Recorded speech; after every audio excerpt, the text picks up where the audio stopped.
ठीक है ऑस्ट्रेलियाई दोस्तों, याद रहे न्यू साउथ वेल्स के प्रीमियर क्रिस मिन्स ने पॉलिन के एक सांस्कृतिक विचार पर यह कहा था। और हैंसन की बातों में मेरी सबसे बड़ी शिकायतों में से एक ये है।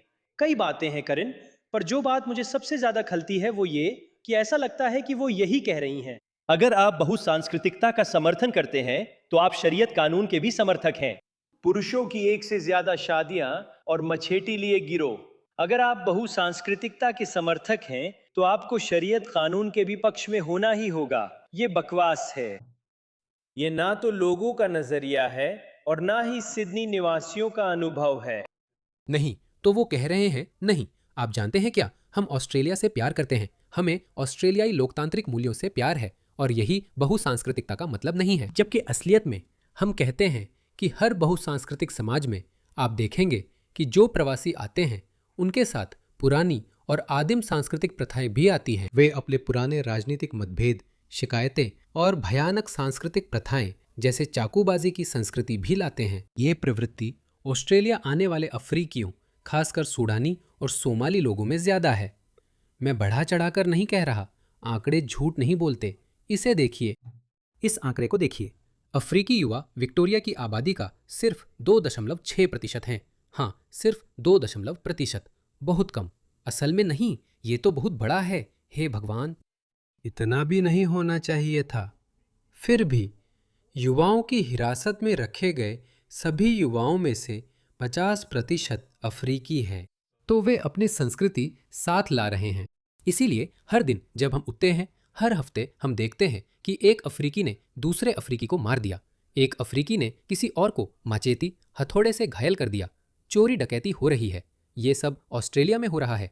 10 साल पहले ऐसा नहीं था। 2012 में हिरासत में रखे गए सभी युवाओं में अफ्रीकी सिर्फ 4% थे। ये लोगों का असली अनुभव नहीं है। हाँ, उसने यही कहा था, तो वह झूठा है। और फिर इसमें कुछ नया नहीं है। तो उसने कहा, जानते हो क्या, हम इसका समर्थन नहीं करते, हम बहुविवाह को स्वीकार नहीं करते। तो फिर वो अपने राज्यों में इसके बारे में कुछ क्यों नहीं कर रहा है? तो ये वांटेड विज्ञापन है। मुसलमान इतने बेशर्म हो गए हैं कि वे इसके लिए विज्ञापन तक दे रहे हैं। कई पत्नियां न्यू साउथ वेल्स में मुस्लिम पुरुष इस्लामी रस्मों के जरिए बिना पंजीकरण के दूसरी शादी कर रहे हैं, जिससे असुरक्षित महिलाएं आर्थिक रूप से शोषित हो रही हैं और उनके पास कोई कानूनी सुरक्षा नहीं है। मैंने एक मुस्लिम पुरुष को 2 महिलाओं के साथ देखा। मैं एक मुस्लिम पुरुष को जानता हूँ। मैं सच में अभी भी जानता हूँ। मैं एक मुस्लिम पुरुष को जानता हूँ। उसकी 2 पत्नियां हैं, कानूनी तौर पर 2 पत्नियां। वे क्या करते हैं? वे इस्लामी तरीके से शादी करते हैं, लेकिन वे केवल एक पत्नी को ही जन्म, विवाह और मृत्यु के रजिस्टर या जो भी वह विभाग है उसमें दर्ज कराते हैं। तो वह क्या कर रहा है? हम इसे स्वीकार नहीं करते। हम शरिया कानून को स्वीकार नहीं करते। तो उसने इस बारे में क्या किया है जानते हो क्या? कुछ भी नहीं। ये भाषण खाली और खोखले हैं। मैं आपको उनका एक और भाषण सुनाता हूँ। इसे देखो, इसे सुनो। सम्मेलन, इससे कोई फर्क नहीं पड़ता। उनका धर्म मायने नहीं रखता। वे महान ऑस्ट्रेलियाई है। हाँ, अगर आप देश से प्यार करते हैं, लोकतंत्र, संस्थानों और इतिहास का सम्मान करते हैं, फुटबॉल टीमों पर गर्व करते हैं, चाहे वे जीते या पेनल्टी शूटआउट में हारे। अगर आप देखिए, जानते हैं क्या, वो दोहरी बातें करने की कोशिश कर रहा है। या अगर आप, ठीक है, मैंने आपको अभी दिखाया वे नहीं करते। मैंने आपको अभी दिखाया ये मुसलमान नहीं करते। फिर आप क्या करेंगे? आप उसके बारे में क्या करेंगे? नहीं, वह उसके बारे में कुछ नहीं करेगा, क्योंकि फिर से उनके भाषण उतने ही खोखले हैं जितना उनका दिमाग। उनमें कुछ नहीं है। वे तब तक नहीं रुकेंगे जब तक हर एक पश्चिमी देश को नष्ट न कर दे। अब ऑस्ट्रेलिया की बारी है। मैं ऑस्ट्रेलियाई लोगों को चेतावनी देता आ रहा हूँ। मैं आप लोगों को बहुत समय से चेतावनी दे रहा हूँ कि यह मत सोचो कि ऑस्ट्रेलिया इससे सुरक्षित है। नहीं, ऐसा नहीं है। हम इस पार्टी में शामिल होने में देर कर चुके हैं, लेकिन फिर भी हम इस भयानक पार्टी में शामिल हो रहे हैं। आप हम में से एक है। हम आपको निराश नहीं करेंगे और किसी को, खासकर देश के नेता बनने की कोशिश करने वाले को, आपको बदनाम नहीं करने देंगे। वह बिल्कुल यही कह रही है। कितनी घिनौनी घिनौनी राजनेता है। वह बिल्कुल यही कह रही है। अगर आप देश से प्यार या हमारे मूल्य नहीं मानते तो हम आपको देश से निकाल देंगे। वह यही कह रही है। उसने भी यही कहा था, है ना? इससे फर्क नहीं पड़ता कि उनका धर्म क्या है। वे महान ऑस्ट्रेलियाई है। अगर आप देश से प्यार करते हैं, लोकतंत्र, संस्थानों और इतिहास का सम्मान करते हैं, फुटबॉल टीमों पर गर्व करते हैं, चाहे वे जीते या कड़े पेनल्टी शूटआउट में हारे तो आप हमारे अपने हैं। अगर उसने कहा कि यही बात पॉलिन हैंसन कह रही है तो ये क्या है? तो आप इस बारे में क्या कर रहे हैं? ऐसा नहीं है कि आप जानते हैं उसने झूठ बोला, उसने आपसे झूठ बोला, उसने आपसे झूठ बोला, उसने भाषण दिया जिसे जानता था कि उसे तालियां मिलेंगी। वह पॉलिन हैंसन पर हमला करने जा रहा है, जबकि असल में वो भी वही बात कह रही हैं, लेकिन वे कुछ भी नहीं करने वाले। इसे देखिए, यह सिडनी में भी हुआ, उसके राज्य में। आज सुबह एक की मौत हो गई, 4 अन्य गंभीर हालत में अस्पताल में हैं, जब रात भर कई लोग सिडनी के अस्पतालों में पहुंचे। कैनली वेल में सुबह 8:30 बजे से पहले गोलीबारी हुई, लेकिन आपातकालीन सेवाओं को वहां नहीं बुलाया गया। इस बारे में उन्हें पहली बार तब पता चला जब 2 युवक लिवरपूल अस्पताल पहुंचे, जिनमें से एक को जानलेवा गोली लगी थी, जिसे बचाया नहीं जा सका और उसकी मौत हो गई। कुछ ही देर बाद उसके साथी को 10 मिनट बाद एक अलग अस्पताल, फेयरफील्ड अस्पताल में बचा लिया गया। 2 अन्य युवक गंभीर हालत में जानलेवा गोली लगने के बाद पहुंचे और फिर लगभग 1 घंटे बाद एक और व्यक्ति जिसे गोली लगी थी अस्पताल पहुंचा। मैं तुम्हें एक संकेत देता हूं, उनमें से कोई भी ऑस्ट्रेलियाई नहीं है।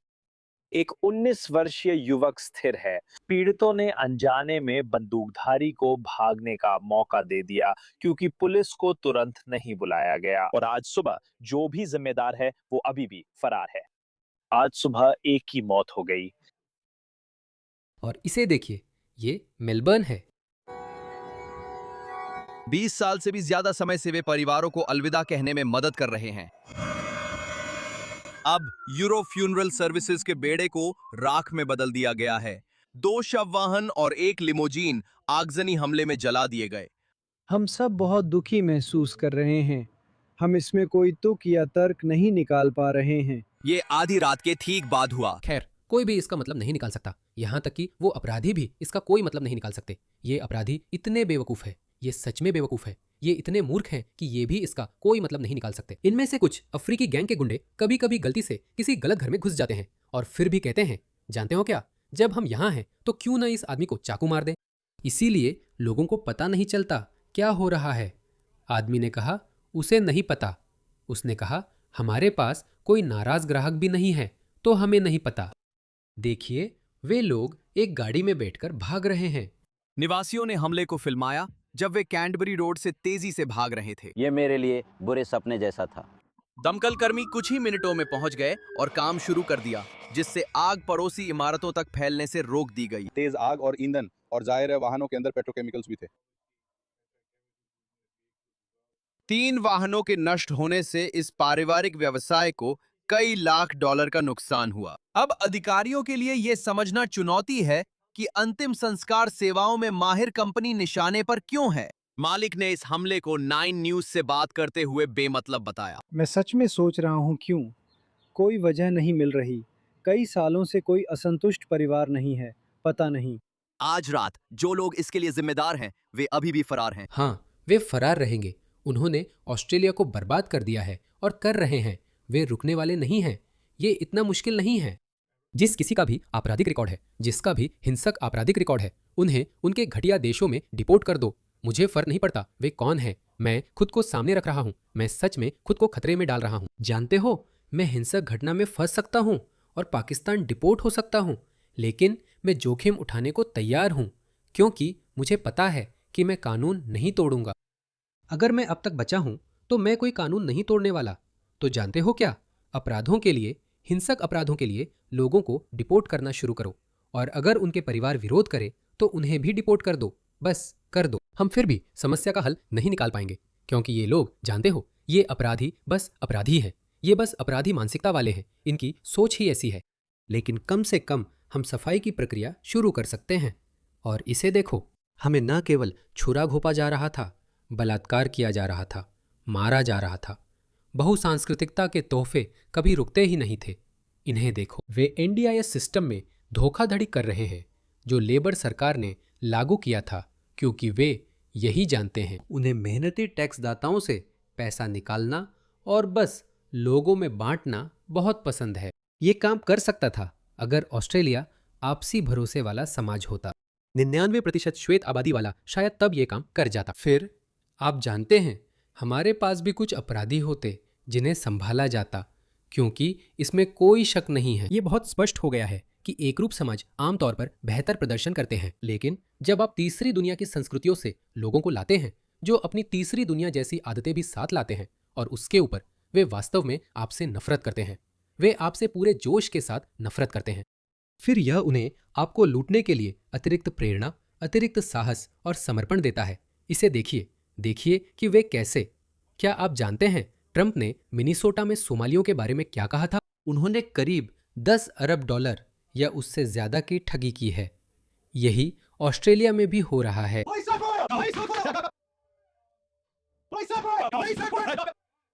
पहली बार कॉमनवेल्थ के धोखाधड़ी से निपटने के प्रयास उजागर हुए हैं, कोई ऑस्ट्रेलियाई नहीं।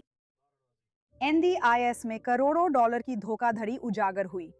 4 साल से अधिक समय और संघीय पुलिस और विकलांगता एजेंसी के बीच दर्जनों अभियानों के बाद द ऑस्ट्रेलियन को देश भर में किए गए नाटकीय छापों की फुटेज प्रदान की गई है। इन गिरफ्तारियों के परिणाम स्वरूप लाखों डॉलर के जुर्माने और लग्जरी सामान, जिनमें कारें भी शामिल हैं, की जब्ती हुई है। साथ ही कुछ लोगों को जेल की सजा भी सुनाई गई है। इसे देखो, एक और गैर ऑस्ट्रेलियाई 17 लोग, जिनके कारण कुल मिलाकर 60 साल जेल की सजा हुई। वीडियो फुटेज न सिर्फ किए गए ऑपरेशनों के पैमाने को दिखाता है, बल्कि उन तरह तरह के लोगों को भी दिखाता है जो इस योजना में धोखाधड़ी के पीछे थे। सच में अलग अलग और विविध गिरफ्तारियां जर्जर अपार्टमेंट्स के सामने उपनगर के स्टाइलिश घरों में भी हो रही थीं। ओ, एक और गैर ऑस्ट्रेलियाई। अब तक 3.5 मिलियन डॉलर की अवैध रूप से प्राप्त NDIS फंडिंग वापस की जा चुकी है, जो कि 55 बिलियन डॉलर की वार्षिक लागत की तुलना में बहुत बड़ी राशि नहीं है। लेकिन सरकार को उम्मीद है, सरकार संसद में बिल से इन प्रयासों को तेज करने की उम्मीद कर रही है। लेबर को गठबंधन के समर्थन की उम्मीद है, लेकिन विपक्ष ने कहा है कि उन्हें चिंता है कि इस बिल से होने वाली कुल बचत का सिर्फ 2% ही धोखाधड़ी पर सख्ती से आएगा। सरकारी सूत्रों ने ऑस्ट्रेलियन को बताया कि ये तर्क अलग अलग बातों को गड्ढमड करता है, खासकर जब NDIS बिल में धोखाधड़ी पर सबसे अधिक सेक्शन है किसी भी अन्य विषय की तुलना में। देखना होगा क्या गठबंधन मान जाएगा। हे, इस हिजाबी को देखो। फ्रॉड फ्यूजन टास्क फोर्स के ताजा प्रयासों से, जिसे 88,000 सूचनाएं मिली और पिछले सिर्फ 1 साल में 50 तलाशी वारंट पर कार्रवाई की गई। और क्या लेबर को इस बिल पर वो मंजूरी मिलेगी जिसकी उसे जरूरत है, जिसे वो उम्मीद करता है कि इससे अपराधियों पर कार्रवाई तेज करने और इस योजना की लागत पर नियंत्रण पाने में मदद मिलेगी। वे हमेशा कहते हैं कि बहुसांस्कृतिकता पश्चिमी समाजों को समृद्ध बनाती है। पश्चिम खो गया था, उन्हें अंदाजा नहीं था।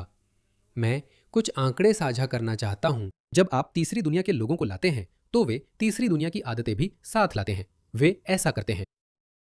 मेरे जैसे कुछ लोगों के मामले में आपकी किस्मत अच्छी होती है। यूके में, इंग्लैंड और वेल्स में शायद राष्ट्रीयता के अनुसार वेलफेयर है। हाँ, यूके। कांगो प्रति 1000 में सबसे ऊपर है। 1000 कांगोली लोगों में से 445, लगभग आधे, वेलफेयर पर है। इराक 434, अफगानिस्तान। यूके के नागरिकों का गरीब राष्ट्रीय औसत देखिए। गरीब गोरे लोग। खैर, आपने कर दिखाया, आपने कर दिखाया। हर चीज की एक कीमत होती है, चुप रहने की भी एक कीमत होती है। और मुझे खेद है, मुस्लिम लोग वेलफेयर पर निर्भरता के मामले में सबसे खराब है। वे सबसे खराब है। ये आधिकारिक यूके आंकड़े हैं, ठीक है? इसे देखिए। मुस्लिमों के सार्वजनिक किराए के आवासों में रहने की संभावना सबसे अधिक थी। देखिए, मुस्लिम सबसे ऊपर है। सिख, हिंदू, यहूदी सबसे नीचे है। चलिए कुछ डेनिश आंकड़े देखते हैं। इसे देखिए। वे यहाँ बलात्कार दर और प्रति व्यक्ति वार्षिक लागत दिखा रहे हैं। ये डेनमार्क है। अगर डेनमार्क यहाँ एक एक्स है तो इसे देखिए। वे न केवल आपके नागरिकों के साथ मूल डेनमार्कियों की तुलना में कहीं अधिक बलात्कार कर रहे हैं, बल्कि वे वास्तव में आपके राज्य पर कुल मिलाकर बोझ भी हैं। पाकिस्तान, तुर्की, ईरान, मोरक्को, इराक, इन्हें देखिए। सोमालिया सबसे ऊपर है। अगर आप डेनमार्क में सोमाली है तो आपके द्वारा बलात्कार करने की संभावना 20 गुना अधिक है और आप राज्य को लगभग 30,000 का खर्चा देंगे। क्या ये हैरान करने वाला नहीं है? आपका बलात्कार किया जा रहा है, आपको मारा जा रहा है, आपको चाकू मारा जा रहा है और आप ऊपर से इसकी कीमत भी आप ही चुका रहे हैं। यही बिल्कुल ऑस्ट्रेलिया के साथ हो रहा है। ऑस्ट्रेलिया में ये अभी छोटे पैमाने पर हो रहा है, लेकिन लगातार और बदतर होता जा रहा है। फिर भी लोग कहते हैं बहुसांस्कृतिकता सुंदर है। विविधता हमें समृद्ध बनाती है, यह काम नहीं करती।